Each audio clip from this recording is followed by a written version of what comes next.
All right, guys, let's get this informal meeting started. So my name is Scott Survell, and I'm the state senator for the 36th Senate District, and I hope to be the co-chairman of the Joint Subcommittee to Study Pandemic Response and Preparedness, or what I like to refer to as the Joint Pandemic Autopsy. And I'm joined here to my left by what I hope to be my co-chair, Delegate Lee Ware. You want to introduce yourself really quick? Sure do. Thank you, Scott. I am, as you mentioned, Delegate Lee Ware, and was co-sponsor with Senator Survell of the original resolutions that established this gathering, and we hope to go forward from here in ways that we will describe shortly, and I guess we'll leave it right there for right now. Sure. And let me just tell everybody here, for some reason the camera keeps putting my head in the middle of the red bar, but but in any event, this is an informal meeting today. It's not an official meeting.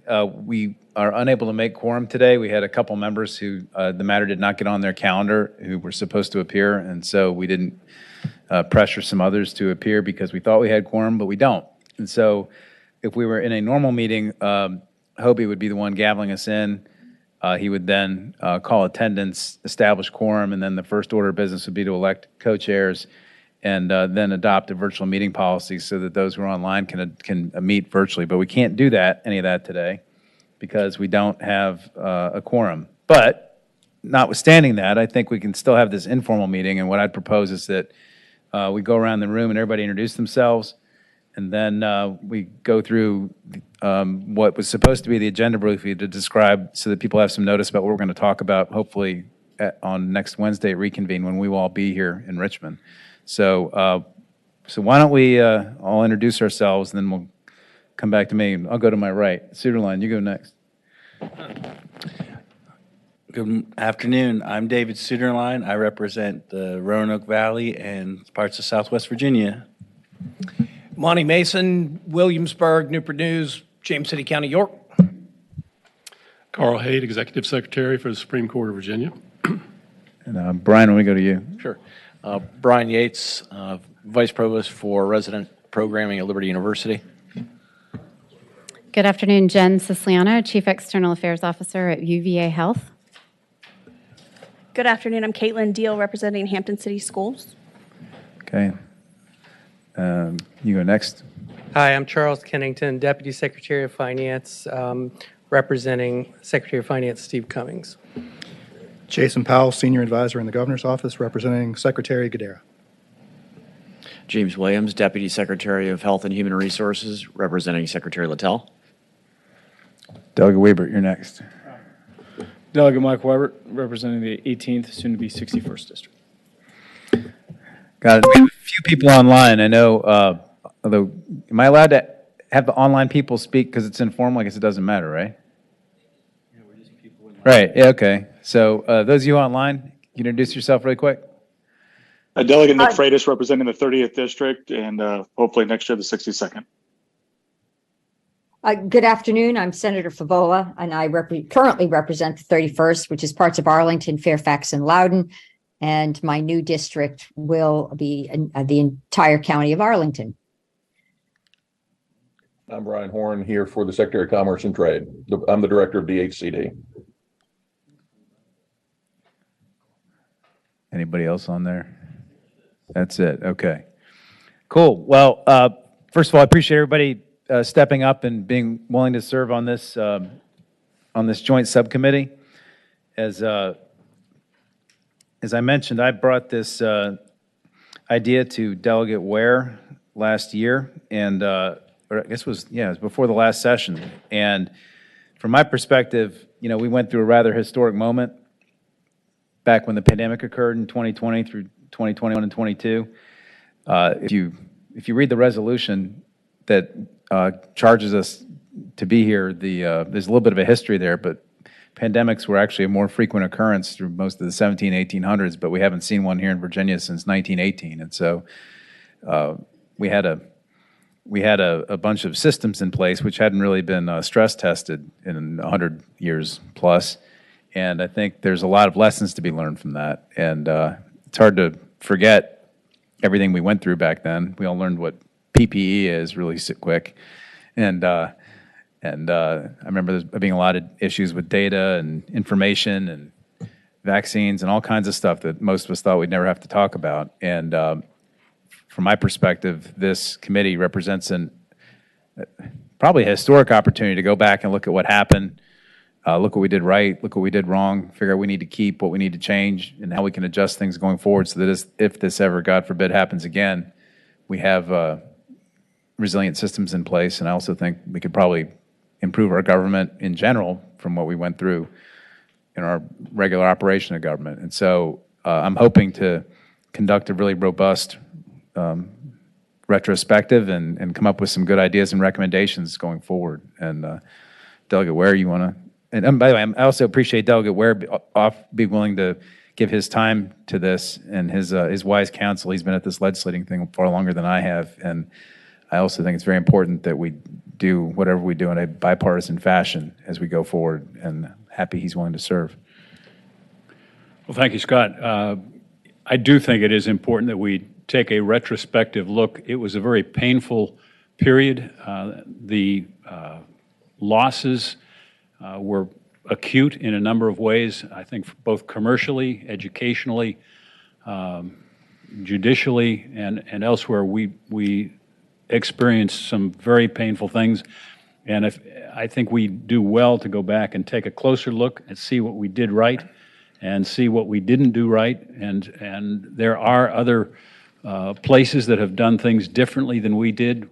I think there are some lessons to be gained from other places that did this in a different fashion and came out with, in certain respects, better results.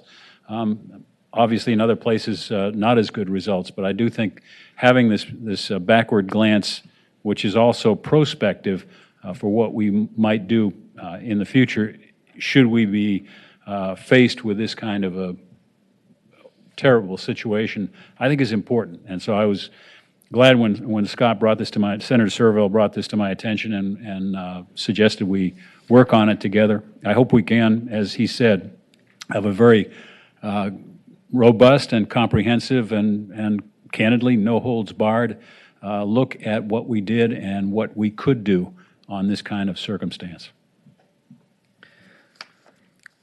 Thank you, Delegate Ware. So normally we would elect our co-chairs. We can't do that. The other thing we need to talk about really quick is some kind of a remote meeting participation policy. And Amigo has made a recommendation to us on that, which I guess we'll put before everybody, but we can't vote on it until next week. So Amigo, why don't you explain what you've proposed here?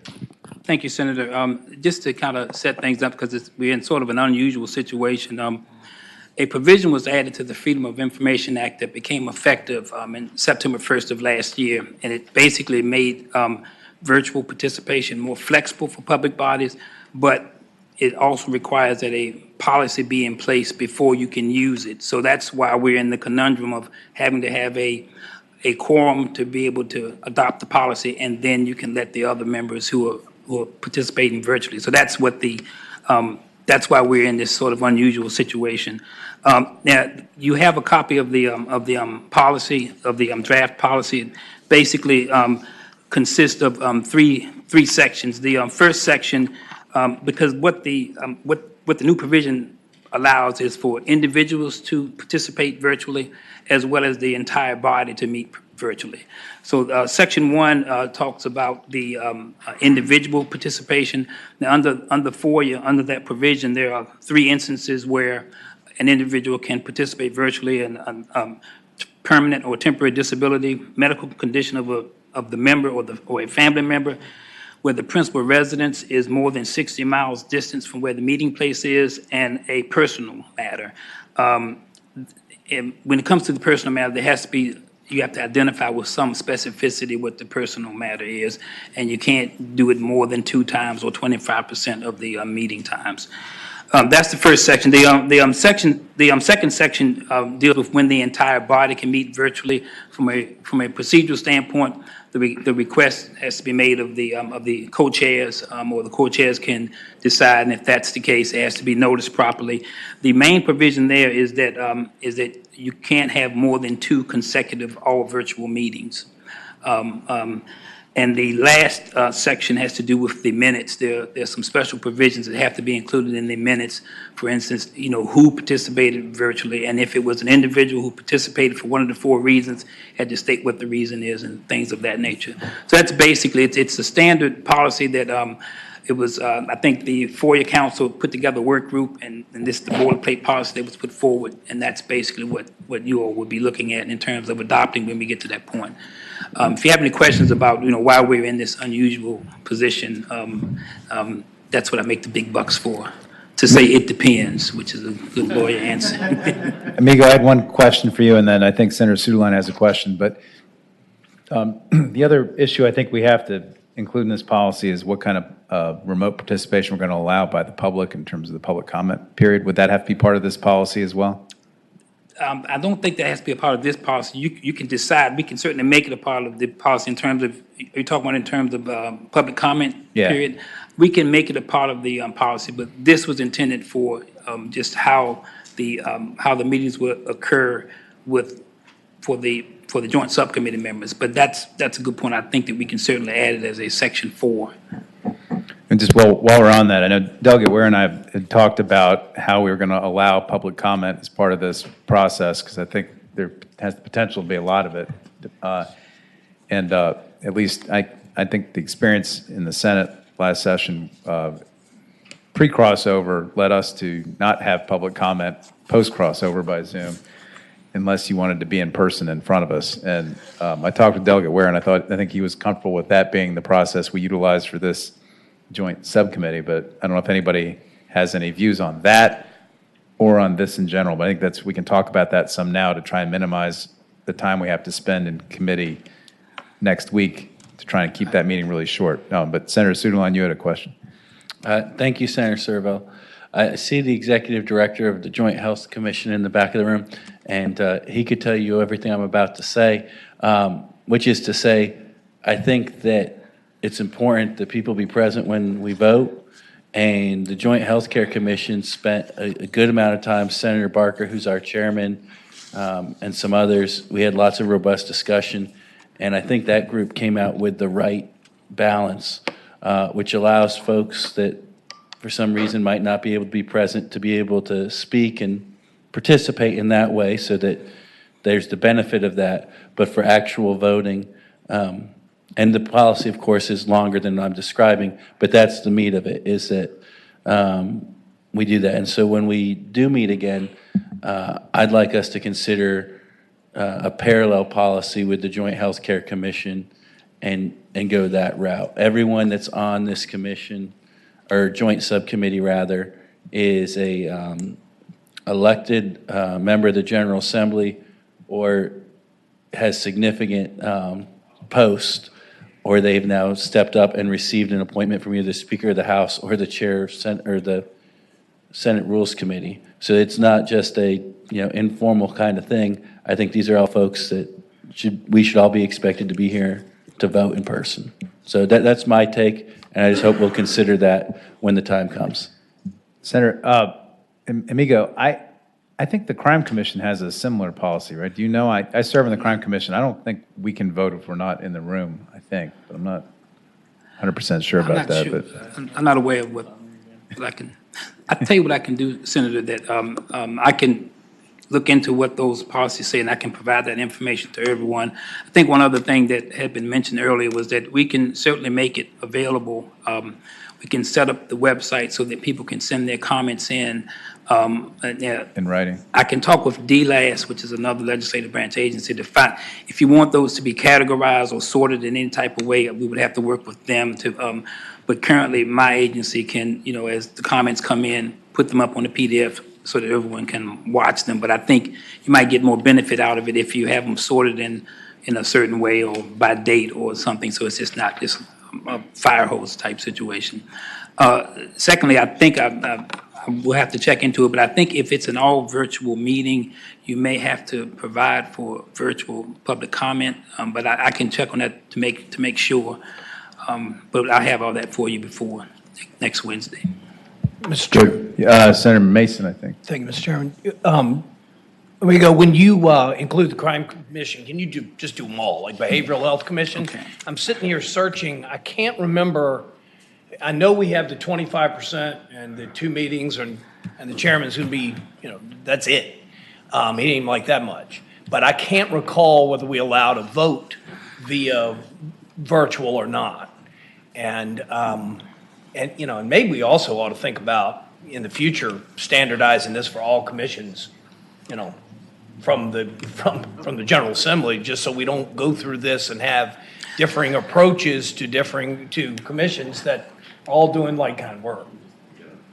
Do you know off the top of your head what the Behavioral Health Commission does?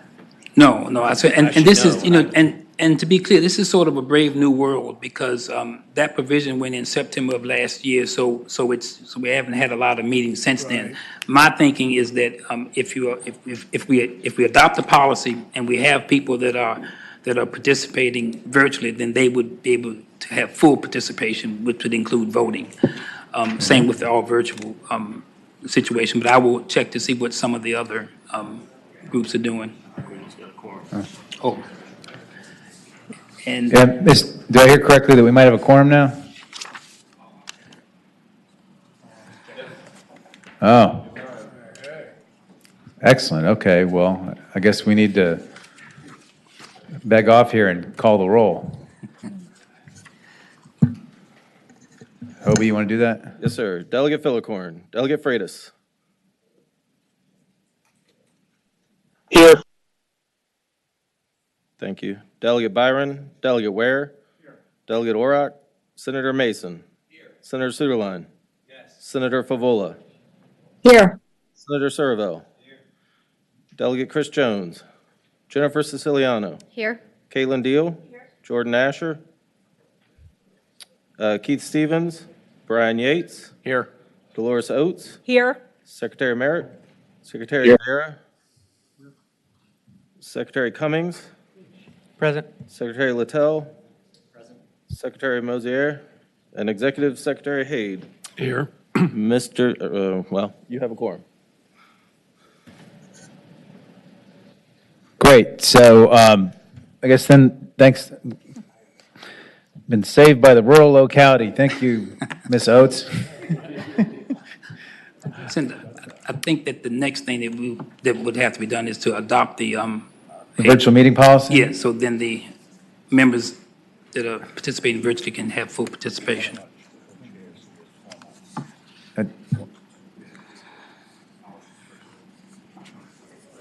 So the policy has to go first, right? Correct. Okay, Yeah. so who's going to propose this policy? Hobie? Okay, we can do that without chair, I guess? Mr. Chairman, I propose that this joint subcommittee to study pandemic response and preparedness create a parallel policy for electronic participation with the joint healthcare commissions and having our great committee operations team prepare that policy with the appropriate changes for the names of the organization, but that as a result of us adopting this policy, these folks that are participating today will be allowed to speak and share their ideas, but not be allowed to vote. Is there a second for that? Second.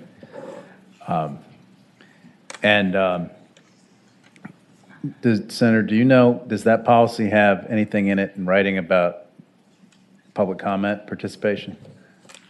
I do not believe so. Okay.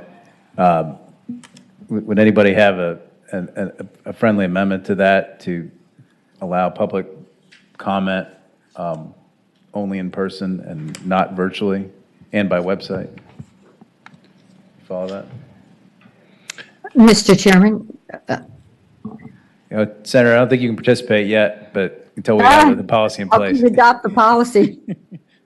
Mr. Chairman. Yeah, might I propose an amendment then to the motion, to amend the motion to say that public participation would be permitted in person and through a portal for those who are virtual, as described by Mr. Wade earlier. Okay, is there a second to that? Second. Okay. Any more discussion on that motion to amend? Okay, all those in favor of the motion to amend, say aye. Aye. Anybody opposed? Okay, Hobie, can you reflect that was unanimous amongst the voting members? Yes, Okay, sir. so now we're back to the primary motion, which is to adopt the virtual policy, the virtual meeting policy. Is there any further discussion on that? None? Okay. All those in favor say aye. Aye. Anybody opposed? Okay, Senator Favola, anything you want to say now? Just kidding. So we have a policy now. The next order of business is to elect co-chairs. And so is there a motion to elect myself and Delegate Ware as the co-chairs of this joint subcommittee? So moved. Are there any other nominations? Okay, all those in favor of that, say aye. Aye. Is there anybody opposed? Hobie, can you record that as unanimous? Yes, sir. Got it, okay. We have to do a roll call, good. Okay, now, I think everybody's introduced themselves. We're through number 3. 1, 2, 3, 4, we've already covered. So that brings us to subcommittees, I think, right? Yes, Mr. Co-Chair. Okay, so you want to explain that? Yeah, I can, basically what we've done, as you all know, this is a pretty expansive charge for the joint subcommittee that's looking at really 8 areas: scope of governance powers, General Assembly and local governments, public and private healthcare system, emergency management, judicial system, FOIA rules and meeting rules for common interest communities as well as businesses, K through 12 and higher education and business regulatory system. So what we're suggesting is a possible way to organize the review of the information that comes in from the consultant that may be hired and into 3 subcommittees. And the suggestion is to try to leverage some of the expertise in terms of the non-legislative members. So what you have before you are basically 3 proposed subcommittees. The first one would be government and regulatory systems. It would look at the scope of the governor's power at that particular point, the General Assembly and local governments, the judicial system, and meeting rules as are provided in the FOIA Act, as well as common interest communities and business entities. And as I said, we've suggested in looking at the non-legislative citizen members, what your background and expertise may be, and we were suggesting membership that way. The second subcommittee would be healthcare systems and emergency management, and that sort of looks at public and private healthcare systems, as well as emergency management and the healthcare systems. And it talks about stockpiling pandemic supplies, and I think the authority of local health districts. And the third subcommittee would be education, which is the smallest one, but it's probably the more focused one. It would look at K through 12 and higher education systems. And I think one of the good things about that particular area is that JLOC just completed in 2020 a study of the pandemic response for K through 12. That's certainly a study that we will be able to stand on the shoulders of in terms of getting information. So that's what we're recommending. And of course, it's just suggested is for the joint subcommittee to decide, how you want to proceed. Great. Thank you, amigo. Delegate Ware, I think you had a suggestion for this. One thing I would note is we customarily have in the split up of committees, we have a larger number of delegates than senators, and that is the case in the proposal on the 2 subcommittees, on 1 and 2, and then on this third subcommittee on education, the way it's presented, it's 2-2. My suggestion would be to put 3 delegates and 2 senators on that one. That would ensure that we've got senators would each have a place, and there'd have to be somebody's double up, but it would follow the general pattern of study committees that the legislature establishes.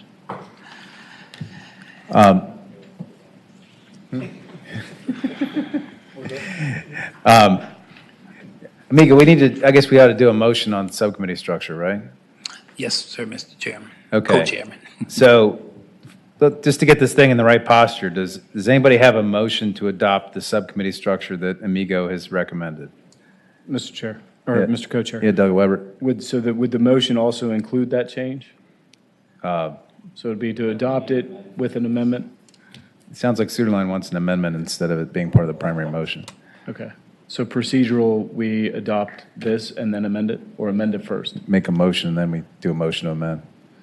Okay. Make a so motion to move- adopt his recommendation, and then we can have a motion to amend. Okay. I move to adopt the recommendation. Okay, is there a second to that? Second. Okay. Now, Doug, you have a motion to add an extra delegate to subcommittee number 3 as part of that. Is there a second for that? Second. Okay. Okay. Senator Suderline.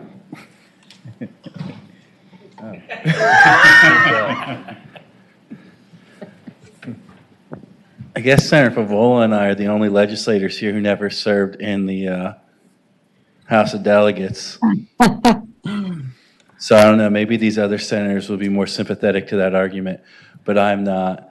And I see even one of our appointees is a delegate candidate. So I see how this vote may go, but I don't believe in that. I believe that it makes more sense to have the balance, and that's why I'll be voting accordingly, even though I think I know what the count is beforehand. Hey, anybody else have any thoughts about the motion to add a third delegate to the Education Subcommittee? Okay. No other discussion. All right. All right. Well, Hobie, why don't you call the roll? Delegate Fillercorn, Delegate Freitas, You can't vote. Can't. Delegate Weber, Aye.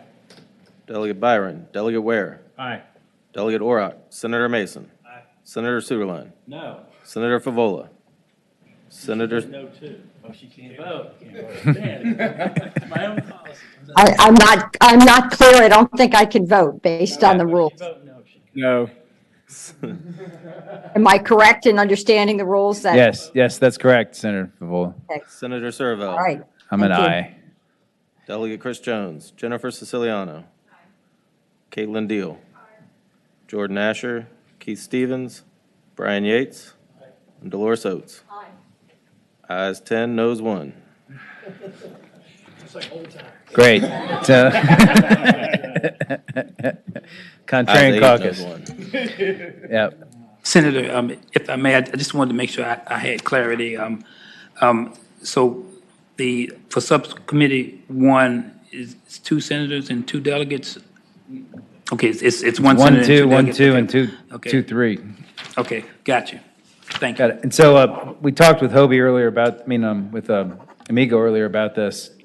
I think he's going to send out an email to everybody on the joint subcommittee asking what their subcommittee preferences are. And rank it as your 1, 2, and 3. And if I, just again for clarity, did you mean for the legislative members? Because I think Yeah, the civilian members are all kind of pre-assigned by why they got picked to be here, I think, so, yeah.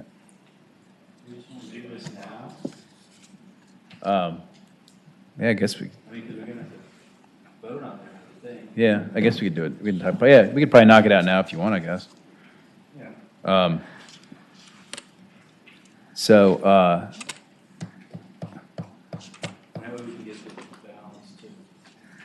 yep. Okay. So, Senator Suderline, what are you angling for? I'd like to be on education or government regulatory systems. Okay. And I'm happy to be on either based on what the balance is, but I think probably it makes more sense to be, given how I see the balance, I think that it probably makes more sense for me to be on education. Okay. Mason? I'd do 2-1. 2 is healthcare, Healthcare and then government regulation. government reg. Okay, Favola. I certainly should be on healthcare. What other committee do you need a member on? I could be in government relations, I could be on education. I don't know how things are fleshing out there. There's 2 spots on education and 1 spot on general government. Okay, I'll take the education spot. Okay, and 1, 2, 3. Okay, then that leaves education. I would prefer the government regulation one, is the one I think I'd like to be on. But so that would be, Mason, Favola on health, and Suderline on education, right? I think there was only one. I think football would be on education also. Yeah. I think the 2 of us were going to be on education. So Okay, I'll say Favola and Suderline on education, Mason on health, Servo on government, general government, right? Got it. All right. Wait. Can I transfer to health? That was my first choice. Or does that cause a problem? Only because I would have more experience in the healthcare. You're good? Okay, Senator Mason's fine with that. Senator Favola, so you owe him one. Okay. You got that, Hope? You got that, amigo? Or Hobie? Thank you, Senator Mason. Restate it, because if you could restate it, please. Servo on the general government, then it's Favola on the healthcare one, and then Mason and Suderline on health. I'm sorry, education, right, education. Got it? Okay. Doug Ware, you want to take your side? Senator Servo, we looked at the committee memberships and the inclinations of the folks who are there from the House of Delegates, and this is the proposal that we make, and that is that on Subcommittee 1, it would be Ware and Webert. And Subcommittee 2, it would be Orrock and Byron. And on Subcommittee 3, it would be Freitas, Byron, and Fillercorn. Okay. All right. Amigo, you got what you need? Yes. Do we need to vote on that? I think it's a good idea to go ahead and vote on this. Okay, so is there a motion we adopt those subcommittees? So moved. Okay, it's been moved and seconded. We adopt those subcommittees. All those in favor say aye. Aye. Anybody opposed? Great, so that's our subcommittees. We're done with that. Okay, so next we need to talk about the procurement of consultants. So this is a monster of a study compared with what we usually do. It's way more than what DLS can normally just do with the staffing that they've been allocated. And the 2022 budget, biennial budget, authorized how much money for us? $300,000 for the consultant. The total amount is $356,800. The overage of the 300 is for meeting costs and per diems. Right. They authorized us 300 after we asked for 800. Sounds like my house. Yeah. So we talked to Amigo about. Well, Amigo, you want to describe for people what DLS has proposed on this for us to do? Well, because of I guess of the need to have some efficiency and economy of time, what we would propose is that you all establish a subcommittee that would consist of the 2 co-chairs, another senator and another delegate, and a 5th member to work with DLS to put together procurement documents and the procurement process, how many consultants we will need, what types of consultants we will need, and then that group would come back with some specific recommendations. Right. Does anybody have any thoughts about that type of a structure to come up with a RFP process? That sounds like a good structure. Got it. Okay. And so, in addition to myself and Delegate Ware, I assume we ought to have some partisan balance amongst the membership on this, which means Suderline, you're part of it, and on the other side, that would only be Fillercorn, I think, right? Who's not here, so she just got nominated. And we need one other voting member of the body to serve on that. Did we talked about it, but I don't think any. No, they're not. They're ex officios. Yeah. so it has to be somebody else. Siciliano, you want to do it? Okay. You do RFPs. Okay, so that would be our 5. We could probably do that by Zoom, I would think, because we're only making a recommendation. We're not making a decision. The full subcommittee would have to make the decision to issue the RFP, right? As long as you aren't conducting business. We won't be voting. We'll have a discussion. Right. We can make a recommendation, and then the full commission can issue the RFP. Yeah. Okay. So, Senator or question. Delegate Weber. Yeah. So it would be like either a firm or an individual for this is what you're talking about, like for Or both. for consultant purposes. We could have multiple consultants too. That's a Okay. possibility. Okay. It's good. Yeah. Yeah. I would probably think it'd have to be multiple because we have such a broad. Right. Yeah, I mean, just to give you a sense, I mean, when the redistricting commission, they had multiple consultants they hired for that. And I think, Amigo, you said there were some other ones that had a big consultant for bigger things too, so in the past. You could have a single consultant who would be like a project manager who would be in the position to hire other consultants for specific questions that you may have, or you could have consultants for particular areas that would be hired directly by the joint subcommittee. And this is after looking at, as I said, there may be some studies out there that we can already use. For example, the JLOC study for the pandemic effect on the K through 12. So that's what the group is going to be looking at. You know, what are some of the best ways to go forward in terms of what type of consultant we get. Okay. Mr. Chairman. Senator Favola. Thank you.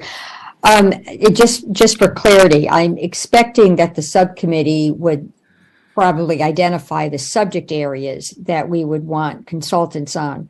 But the actual drafting of an RFP, would that be done by staff? And are we under the administrative rules that govern a competitive process under the RFP? Sounds like that was a question for Amigo. Yes, it is a question. It would be done by staff, and basically what we've done in the past, there's a provision in the Public Procurement Act to get an exemption from the Public Procurement Act with the approval of the rules chair. We've done that in the past where we would have an abbreviated, where we would follow the Public Procurement Act, but we wouldn't have to use as much time. So we've used it several times before to hire consultants and other.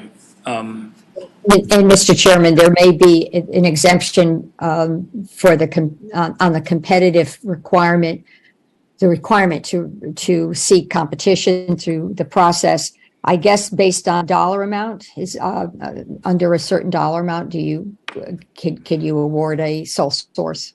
There is wouldn't be sole source. It would be, I think it's called the small purchase, but I think you have to have a policy in place before that, and DLS doesn't have one. What we would advocate for is the full exemption that will allow us to build the procurement that would best fit what y'all's needs are. And that, Mr. Chairman, last follow-up question. So this exemption policy would have to be adopted by the Rules Committee, is that correct? No, what the statute says is that it has to be approved by the chair of Senate or Joint Rules. Okay, all right. I just for clarity's sake, I wanted to walk through all the steps, and I appreciate your response. Thank you. All right, so having said that, is I guess there a motion to establish the a subcommittee to make a procurement recommendation that would consist of myself, Delegate Ware, Senator Suderline, Delegate Fillercorn, and Ms. Siciliano. Is there a motion? Second. Okay, it's been moved and seconded. We adopt that subcommittee to make us recommendations. All those in favor say aye. Anybody opposed? I'm going to say no for the very reasons that Suderline disagreed with the other one. We have even numbers House Senate delegates on this one, so I'm going to say no. I appreciate the defending your chamber. Okay. Touche. You know, Okay. some of my colleagues don't get it, though. All right. Any other no votes? Just one. Okay, got it. Hobie, you got it. All right. So Amigo, I don't believe there's any other operational issues we need to talk about, right? No, I think we've covered them all. Got it. And we've already covered the virtual meeting participation policy in the policy we adopted earlier, so we don't need to do that. I would just say at this time, Delegate Ware and I just spoke, the co-chairman and I just spoke about maybe opening up for a comment really quick if anybody else on the commission has anything they'd like to say before we take public comment and then adjourn for the day. We haven't really had a whole lot of dialogue, but anybody else have any thoughts about this you'd like to pipe in on? Well, by the way, Miss Oates, you never introduced yourself. You want to introduce yourself to everybody? You missed that part of the meeting. My name is Dolores Oates. I'm on the Board of Supervisors in Warren County, Virginia. I'm also a candidate for the House of Delegates. Got it. Well, She's the rural delegate. yeah, she might not be on this very long if that's the case. She wins her election, she has to leave. Yeah, somebody else had their hand up? Oh, Mr. Kensington. Mr. Chairman, if I may, in the spirit of discussion around the subcommittee that will make recommendations with respect to the consultants, I'd just like to raise a couple points, if that's okay. As I look back at the difficulty that policymakers had in making decisions around the most effective policies to balance health risks and allowing businesses to stay open, I would just encourage that subcommittee to look for lessons that can be learned from other states. When we look at empirical data, for example, the National Bureau of Economic Research had a report that basically attempted to rank the responses by various states to the pandemic. And Virginia, unfortunately, ranked 36th among the 50 states in D.C. and got a D rating.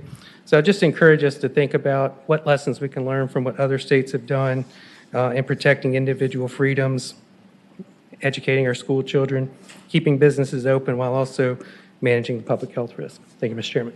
Okay. Thank you.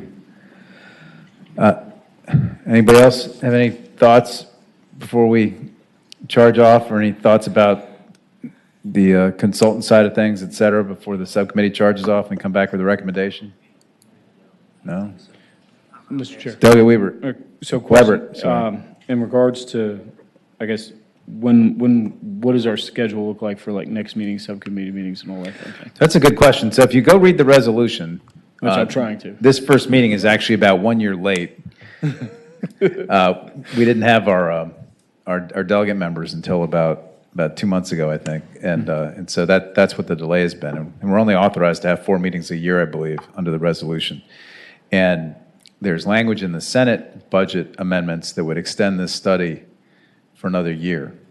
Right now, the way this thing is written, we were supposed to have made a report a year ago, or about 6 months ago, and then the final report is supposed to come out this year, and then that's supposed to be the end of it. So there's budget language to continue us on for another year. If the budget doesn't happen, then I think we'd probably have to take a vote to beg the legislature to give us an extension next year, which I assume would probably be not a big deal.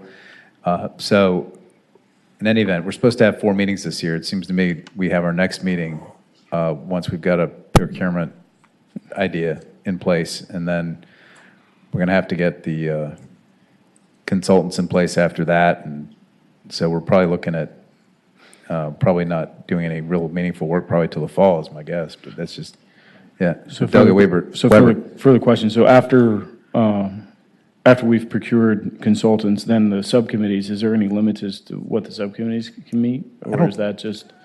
Migo, is there any, I know there could be per diem issues with that, so are there any restrictions on how often a subcommittee can meet? They're not in the joint resolution, but I think what you may run into is the problem with the per diems in terms of the legislative members. Subcommittees are not necessarily covered, but I think it's going to be difficult to, I've had staff commissions where they've had subcommittees that have met, and they haven't been limited in terms of the amount of times that they can meet. But I'm just not so sure, how the per diems would work. Is that fair? And Amigo, the subcommittees could also meet entirely virtually, though, because they're not taking votes, right? They're just providing recommendations, correct? Right. Yes, they could. I don't. when you're saying when they're not conducting business, just to, No, I just said they're not taking just to votes. discuss. I don't know. Okay, well, you're going to give us an opinion on that, Yeah, it looks I'm like. going to find that out. Thank you. Because I think that was the case at one time, but I think when the statute passed, there's some additional things in place that would prevent that. But I will let everyone know. Because I know that feeds into how many times the subcommittees can meet. The reason I asked, Mr. Chairman, is simply just because, the way our structure, at least in the House, is with our subcommittees, they dive into that particular subject matter pretty heavily, and then since we are limited to just 4 meetings a year, I didn't know if some of those subcommittees would need to meet more than others to cover, different stuff. Yeah, I will Right. certainly. I don't think that there would be a problem with the subcommittees meeting 2 or 3 times and then reporting back to the full committee. My only worry was the per diems for the members, but I know that you all never worry about per diems. You're about the people's work, so. Appreciate your admiration, amigo. But you'll get us an answer on that sometime in the next week or so. Okay. Anybody else have anything they'd like to raise for the benefit of the good? Senator Suderline. I appreciate how you and Delegate Ware have sought to structure this. I think this is going to be a big challenge, but I really think that we're structured pretty close to the optimal way we could be to try to take something that gets such strong passions in so many people's minds. So I want to thank both of you for making this come to be, and Mr. Amigo as well. Good. Thanks, Senator. Okay, well, I'm really excited about this. I call it the autopsy. I'm really excited about it. You don't like it? All right. Well, okay. Well, well, this retrospective inquiry. Okay, but I'm really looking forward to it. I think there's a lot we can get done, and a lot to learn. And I think we're going to make Virginia a much stronger place for it. And so, do I take public comment? Well, you have to offer it. I don't. Oh, okay. Yeah. Is there anybody else? Is there anybody here like? Oh, Brett Vassia, come on up.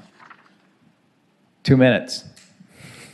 Mr. Chairman, Brett Vassie, CEO of the VMA. Thank you. I just have 3 things we want to contribute to the work. CPR, critical infrastructure, procurement of PPE, regulation of the workplace. We think those are 3 things. There's a mountain of data that can help you unpack future policy, and I'll be real quick. Critical infrastructure. At the end of 21, the Virginia Hospital Healthcare Association, the VMA, and Gen Edge state agency were commissioned to evaluate where Virginia's critical infrastructure weaknesses were and opportunities in related to the COVID threat. That document has been sitting on a shelf for a little over a year, and it has huge opportunities for looking at everything from economic development, but also to local sourcing, which leads me to procurement. In 21, we also changed the state policy and state regulation on the procurement of personal protective equipment. I do not believe that our personal protective equipment procurement policies have changed, though.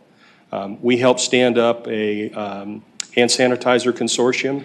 We had the capability of 20,000 units per day. All 14 plants have either shut down or stopped production because there is no demand from the Virginia public health system.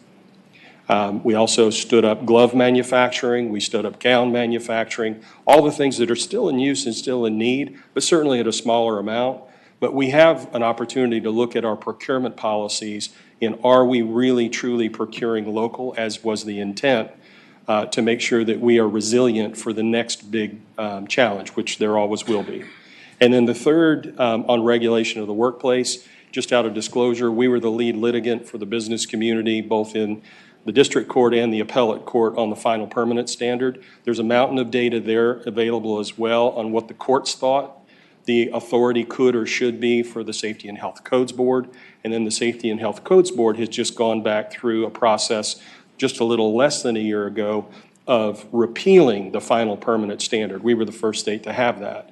And there's a lot of information available as to what was the infection rate and injury and death for workplace confirmed illness pre-final permanent standard, during the final permanent standard, and then after we repealed it and used the national guidelines. That's a fascinating set of data that the department has at their disposal that should help you take a look at what should be the blueprint should the next time this happen and we don't have to go through.